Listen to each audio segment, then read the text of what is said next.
bienvenidos a Salud Crítica, el podcast de salud del Instituto de Salud Pública de la Universidad Católica. Mi nombre es Andrés Peralta, investigador del instituto, y hoy día vamos a hablar con nuestra invitada alrededor de diversas cosas alrededor del cáncer.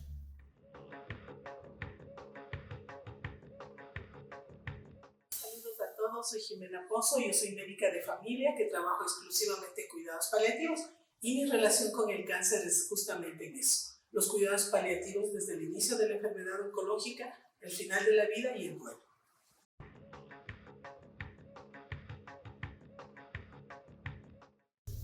Puede parecer a veces tonto hablar de enfocarnos en el cáncer nomás, ¿no? Pero en diversas discusiones de salud pública hablamos de que hay enfermedades que pueden ser indicadores de qué es lo que está pasando en la salud y en la sociedad. Y el cáncer es una de estas enfermedades, ¿no? En la que nosotros vemos en distintos proyectos, en distintas cosas y en nuestra práctica diaria que el tener cáncer no es lo mismo para todos. Y eso es una cosa que nos habla de las grandes desigualdades que existen en el país a nivel social, a nivel de salud. No todos tenemos cáncer de forma igual, no todos los grupos, ¿no? Cuando ya tenemos un cáncer, lo que estamos viendo ahora en el proyecto que llevamos en el Instituto de Salud Pública es que no a todos se nos diagnostica igual, ya sea en tiempos, ya sea en experiencia, ya sea en trato incluso. Y que una vez que ya tenemos nuestro diagnóstico, y que tú nos vas a ampliar muchísimo más, Jimen, nuestro tratamiento, nuestra calidad de vida y cuando llega el momento nuestra muerte no es igual.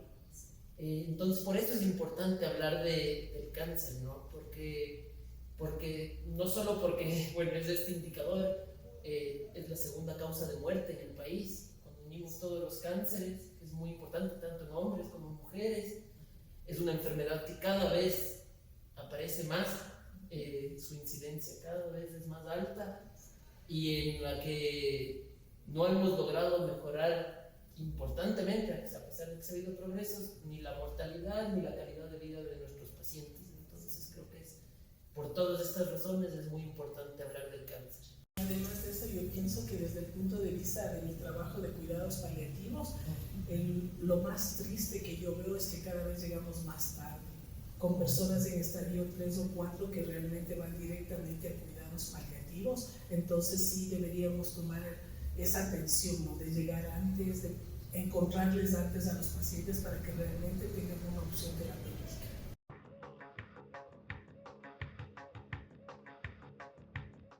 Una vez que la persona va llegando al tercer nivel, vemos que se repiten en muchos laboratorios y que las personas tienen que hacerse, le hacen el eco en el segundo y en el tercer nivel, la tomografía en el segundo y en el tercer nivel, o si está hecho un examen en el privado muchas veces se repite en el segundo y el tercer nivel. ¿Esto tú lo ves mucho? Y no solo eso, aparte de repetir los exámenes, que es un costo que se multiplica para el sistema de salud, es las placas. Ok, tiene una biopsia realizada, ahora tráigame las placas para leerlas. Y a veces que esa placa en otra parte del sistema de salud público se demoró 4 semanas, ahora son otras 4 semanas para comprobar. Entonces eso hemos visto últimamente con varios pacientes que vienen de provincia que están esperando la biopsia y esperamos 3, 4 semanas y luego tráiganos otra vez las placas, otra vez vamos a revisar, otra vez. Es un repetir que pierde mucho más el tiempo. ¿Y quién se encarga de traer las placas de nuevo? La familia, porque además a veces están en la provincia, váyase al laboratorio, el papelito, tráiganos esto, la familia hasta que vaya, hasta que regrese, hasta que le reciban, hasta que vuelvan a observar. O sea, se suma perder el tiempo.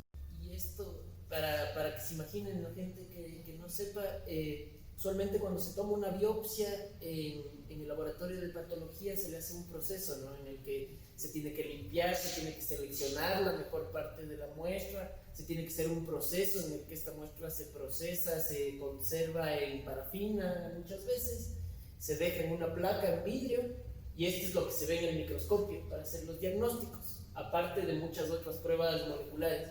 Lo que quiere decir lo que nos dijo Jime ahorita es que la familia tiene que ir al laboratorio, ya sea en provincia, privado, público, a coger esta plaquita y traerla con todo el miedo del mundo a que la analicen en otro lado, ¿no?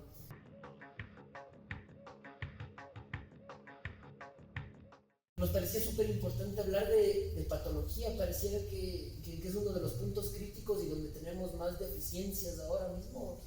Sí, bueno, no estoy tanto en el nexo de esto, pero yo lo que puedo ver, ¿no?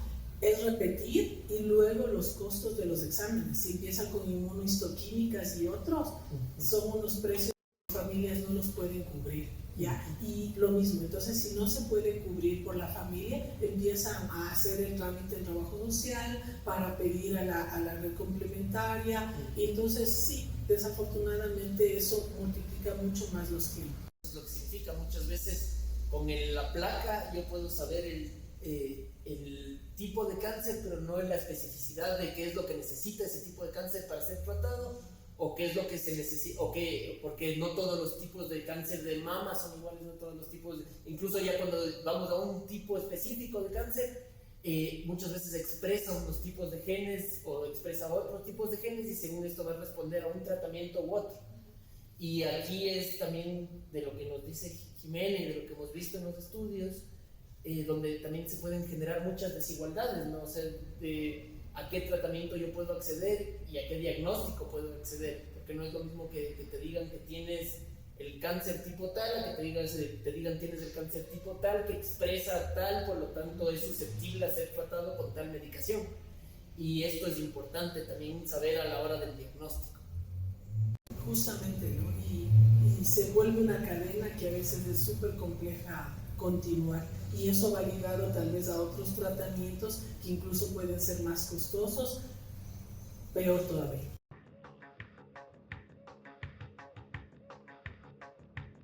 Me pareció interesante que leí el otro día, ¿no? De que cada vez en Latinoamérica tenemos más pacientes que logran exigirles a los sistemas de salud tratamientos personalizados o tratamientos de última generación, que son inviables financieramente para los sistemas de salud, ¿no? Y tienes una perspectiva que es la de salud pública, ¿no? Que es la de maximizar la salud de la población, y por otra parte tienes lo que es la salud individual, ¿no? Yo quiero el mejor tratamiento para mí. Entonces, no sé si tú nos puedes ayudar en esta disyuntiva entre el tratamiento individual, que estás con las patas de los dos lados, ¿no? Sí. Eres clínica y tienes la visión de salud pública. ¿Qué opinas de esto? Bueno, en esa parte es súper complejo, porque lo que tú dices, ¿no? O sea, como sistema de salud tenemos que ver que haya cobertura para la mayor parte, y tratar estas individualidades para el sistema puede ser muy costoso. Pero yo quisiera tomar un punto de cuándo llegamos al diagnóstico y cuándo empezamos los tratamientos, porque en el Ecuador, donde las cifras son tan elevadas de llegar tan tardíamente, lo triste es que muchos de esos tratamientos donde las personas ponen mucha esperanza son tratamientos paliativos. ¿Ya? ¿Y qué ha pasado con los pacientes cuando les preguntamos? ¿Pero usted aceptó este tratamiento? Sí, yo acepté. ¿Qué pensaba cuando le iban a hacer este tratamiento? ¿Que me iba a curar? Yo no sabía que solo me iba a bajar un poco la enfermedad, dicen las personas. Entonces, cuando tenemos acceso a personas recién diagnosticadas de cáncer, nosotros en cuidados paliativos les ayudamos a hacer una lista.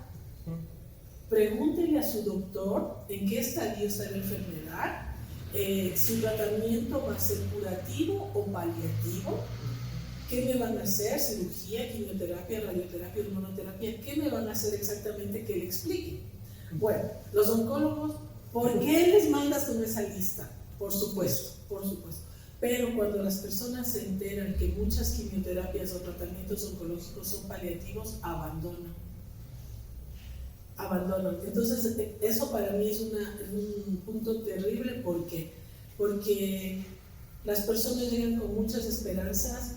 A veces no tenemos en el sistema público todo lo que necesitamos, y hay personas que quieren endeudarse, vender sus propiedades, y cuando se enteran que es un tratamiento paliativo, por supuesto dicen no. Pero hay otras personas que tienen tanta esperanza que quieren hacer eso, y muchas familias se quedan desprotegidas después cuando su ser querido ya no está. Entonces, yo creo que ese es un punto súper importante a manejarlo con los oncólogos, con los médicos que están prescribiendo, porque tenemos que ser bien claros si estamos haciendo un tratamiento con fin curativo o paliativo, porque las personas invierten todo, ¿no? Invierten todo, emocionalmente, socialmente, espiritualmente, no se diga la parte económica, y en eso deberíamos estar claros de lo que realmente le ofrecemos. Parecería ser que los médicos comunicamos mal muchas veces, ¿no? Yo les pregunto siempre a los pacientes, ¿qué le dijo el doctor? Hágase esta quimioterapia. Entonces digo, ¿y usted le hizo más preguntas? No, si él me dijo hágase, es porque me va a curar. Entonces, muchas personas trabajan sobre supuestos. Entonces, si me pidió esta quimioterapia que es tan cara, seguro es para curar. Entonces, eso para mí es un punto ético fundamental. ¿Este tratamiento me va a curar o me va a paliar?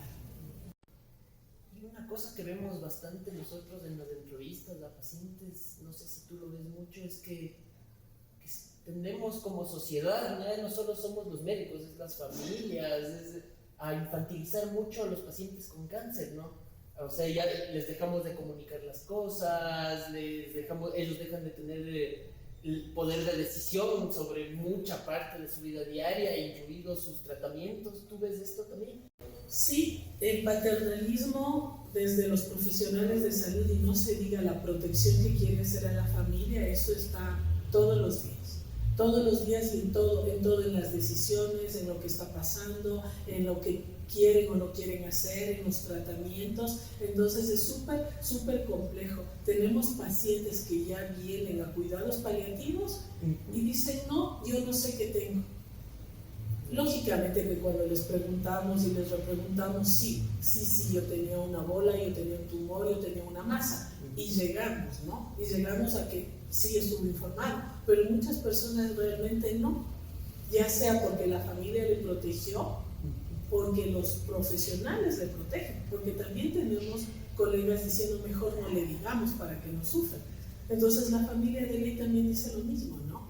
Entonces sí, y a la persona se le deja aparte, no se le deja tomar sus decisiones, se le da tomando las decisiones, y eso también trae después secuelas a la familia, porque creo que yo debía haberle dicho para que él decida, yo tomé la decisión. Entonces tenemos el problema de que la persona no hace lo que quisiera porque no pudo decidir, y después la culpa de la familia de yo tomé las decisiones.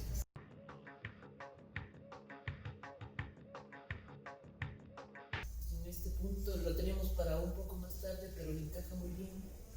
¿Cuáles son los derechos de un paciente, y específicamente de un paciente oncológico, con respecto a la información, a su tratamiento?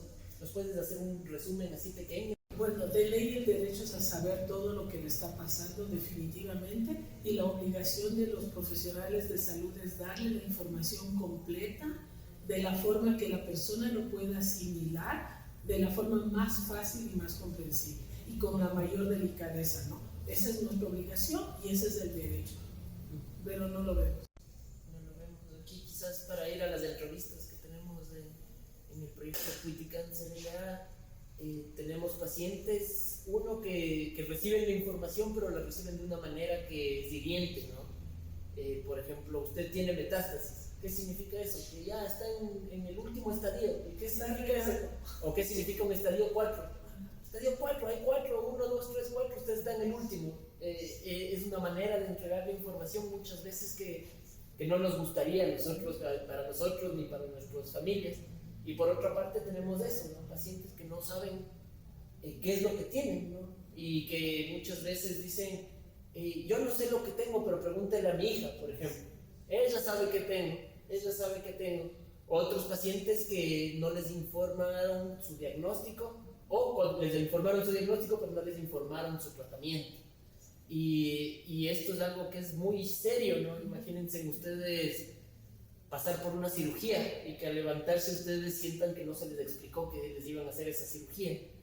Es algo que la explicación del resto es que si no te ibas a poner más mal, puede ser algo grave, ¿no? O no saber tu diagnóstico, o saber tu diagnóstico de una manera en la que tú recibes una información de una manera en la que en la que no entiendes si es que te vas a morir mañana, si te vas a morir en un mes, si tienes posibilidad, que no sabes qué va a pasar con tu familia, qué va a sentir, que esto es lo que vemos. Desafortunadamente eso es lo que vemos cada día. Cada día. ¿Y qué podemos hacer para mejorar?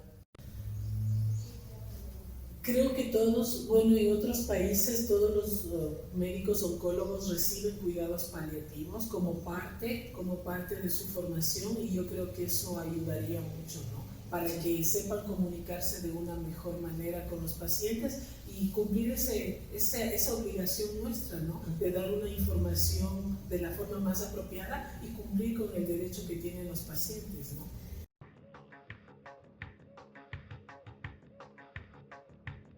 ¿Qué son los cuidados paliativos y cuándo empiezan y cuándo terminan los cuidados paliativos? Okay. Bueno, los cuidados paliativos es el cuidado de las personas en los aspectos físicos, psicológicos, sociales y espirituales. De la persona que tiene una enfermedad avanzada, que puede ser cáncer o no cáncer, y también el cuidado de la familia, ¿ya? En este sentido, los cuidados paliativos a nivel oncológico deben empezar el momento que se le diagnostique el cáncer. ¿Por qué?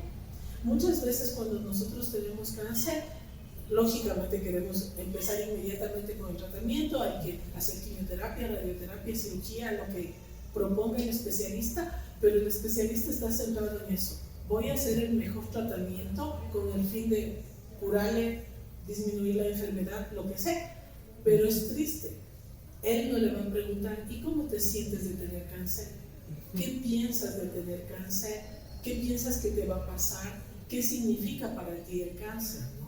Porque sí, el significado es diferente para cada persona. Si mi tío tuvo cáncer y falleció, es muerte. Yo tengo cáncer, me voy a morir. O no, ¿sabe qué? Mi primo, mi tío hizo quimio, radio y se curó y está muy bien. Entonces las percepciones son completamente personales, diferentes y también relacionadas con lo que uno ha vivido, ¿no? Lógicamente. Entonces debemos acompañar el tratamiento oncológico activo. Entonces los cuidados paliativos deben iniciar incluso desde antes del diagnóstico, mientras estamos esperando la biopsia, todo el transcurso de la enfermedad oncológica, y por supuesto si ya avanza la enfermedad, exclusivamente les cuidamos a los pacientes con cáncer hasta el final de la vida, y luego trabajamos con las familias en el duelo. ¿Qué deficiencias tenemos en el país con respecto a cuidados paliativos? Bueno, todas. Qué mal.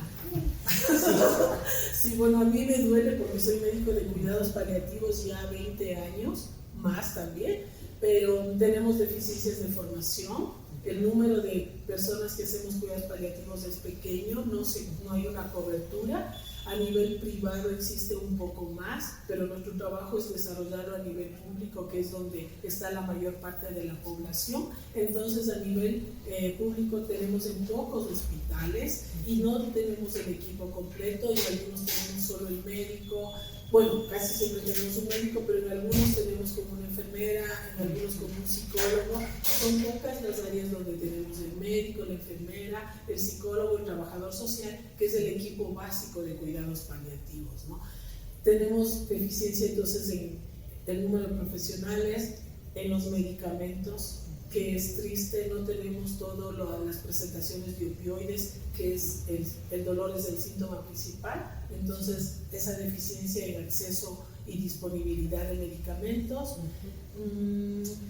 La educación, ¿no? Solo una universidad tiene oficial y obligatorio en el pregrado cuidados paliativos. En la mayor parte es parte de unas pequeñas clases dentro de onco, dentro de medicina interna, dentro de bioética, dentro de geriatría, ¿ya? Entonces no hay la formación del pregrado, que es el que tiene impacto a futuro, ¿no? De aceptar los cuidados paliativos para las personas. En el país tuvimos un plan nacional de cuidados paliativos, ahora una estrategia, creo que se llama Estrategia Nacional de Cuidados Paliativos. ¿Ha habido avances? ¿Qué nos puedes decir sobre eso?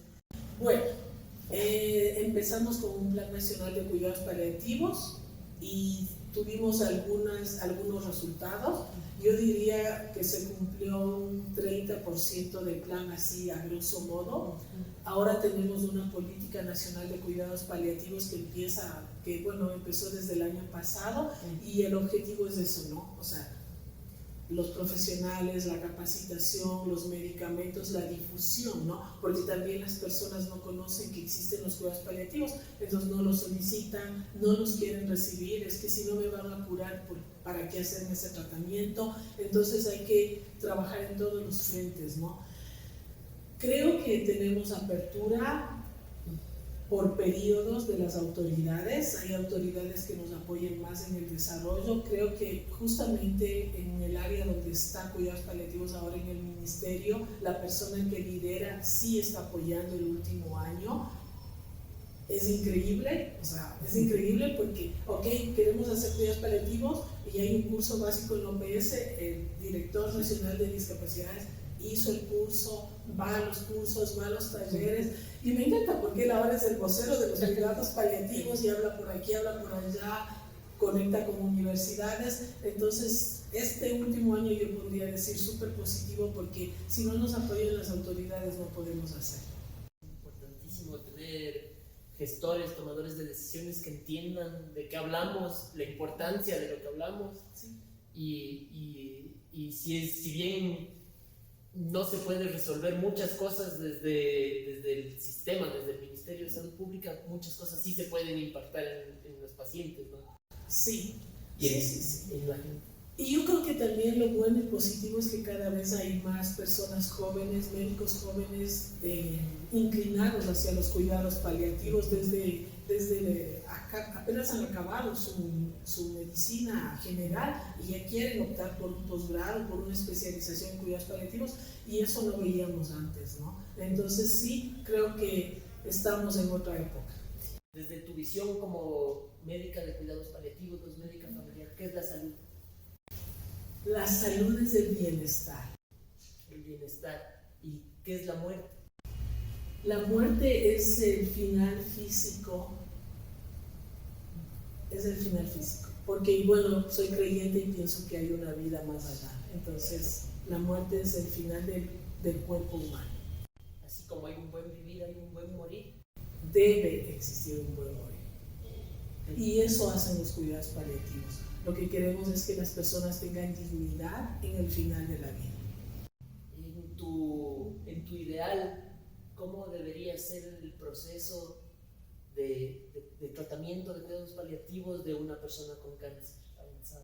Bueno, en primer lugar, desde la conciencia de que tengo cáncer y sé que no me pueden curar y sé que me voy a morir. De tal forma que esa persona que está consciente de lo que está pasando pueda tomar decisiones y pueda decirnos qué es lo que quiere. En cuidados paliativos el jefe es el paciente, porque él es el que está viviendo. Entonces, pero por eso tiene que estar bien informado, para que diga yo quiero A, B, C, D, y nosotros podamos trabajar y cumplir esas necesidades. Siempre en cuidados paliativos hablamos de las necesidades del paciente y de la familia. Y solo una persona bien informada y consciente de lo que está pasando puede tomar decisiones.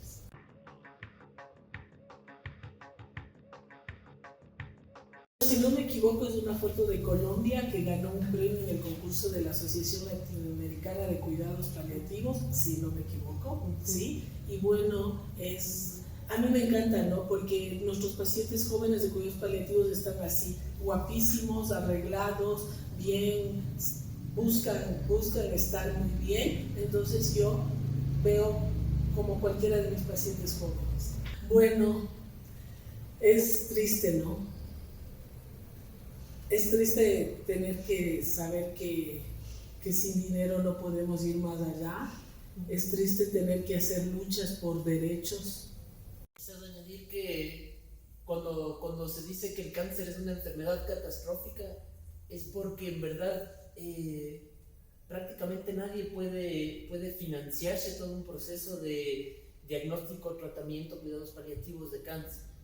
Aquí es de las enfermedades donde la solidaridad y los sistemas de solidaridad se activan más, porque estamos hablando de tratamientos, cuando hablamos de tratamientos, que pueden llegar a $500,000, a $1,000,000 o incluso más a lo largo de todas las terapias, y de un tratamiento continuo que requiere de un equipo, como decía Jimmy, interdisciplinario, ¿no? Requieres no solo de tus médicos, requieres de apoyo en salud mental, requieres de apoyo de trabajo social, de apoyo de enfermería, espiritual, sobre todo para el fin de la vida. Y claro, esto de manera individual, como personas, lo único que logramos es que, si lo vemos así, como es responsabilidad de cada uno su tratamiento, es que muchísima gente se quede afuera. Sí. Y esta gente que se quede afuera es, dimensionando lo que significan los cuidados paliativos, es gente que está condenada a morir con dolor, con sufrimiento, con miedo, ellos y sus familias. Y esto es algo que como sociedad tenemos que preguntarnos si estamos dispuestos a permitirlo, ¿no? Sí, y también en cuidados paliativos hablamos del dolor total, ¿no? O en un artículo que a mí me encanta de la revista europea del dolor, que todo lo consume, ¿no? Porque te consume todo, todas las áreas de la persona, ¿no? Y es triste que la parte económica sea la que diga hasta aquí. Esa es una parte durísima.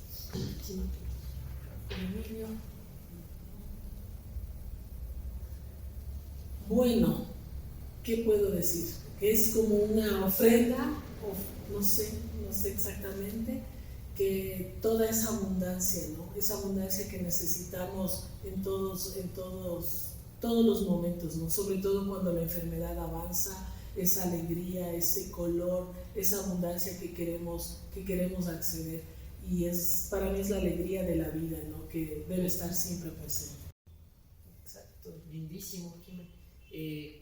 Yo vivía con una amiga mexicana y todos los años hacíamos nuestro altar de muertos, y ahora también en la casa hicimos nuestro altar de muertos, y nos gustó tanto el de noviembre que lo dejamos ahí ya en la casa, y en distintas concepciones y distintas culturas la muerte es algo mucho más natural, ¿no? Quizás nosotros, que nos hemos alejado tanto de la naturaleza, de los procesos de la naturaleza, vemos en la muerte algo que nos genera muchísimo miedo, pero en otras culturas, y sobre todo en las culturas andinas, en las culturas prehispánicas, la muerte era una parte de la vida, ¿no? Y tú luego podías compartir con tus muertos, podías comer con tus muertos, podías conversar y consultarles cosas a tus muertos, porque ellos estaban ahí. Y esto creo que es algo que es importante también como cultura, que el poder hablar de la muerte, ¿no? Sí, y ese es el tabú que tenemos, pero yo pienso que en el Ecuador es más un problema de la ciudad. En la ciudad hablar de la muerte es más complejo. A nivel rural es más fácil en nuestras comunidades andinas, que es en donde yo he trabajado. Sí, en Semana Santa, no solo en el Día de los Muertos, en Semana Santa se va al cementerio a comer en el cementerio, a participar alrededor de la tumba. Eso yo lo viví en Quichinche cuando hacía la rural cerca de Otavalo, y todos los cementerios alrededor de Otavalo estaban llenos de gente en Semana Santa, celebrando con sus muertos, la comida, el estar ahí todo el día. Entonces creo que es más un problema de la ciudad, de ir al hospital, de no estar en la casa en el final de la vida. Pero cuando preguntamos a las personas dónde quieres estar en el final de la vida, todos dicen la casa. Sí.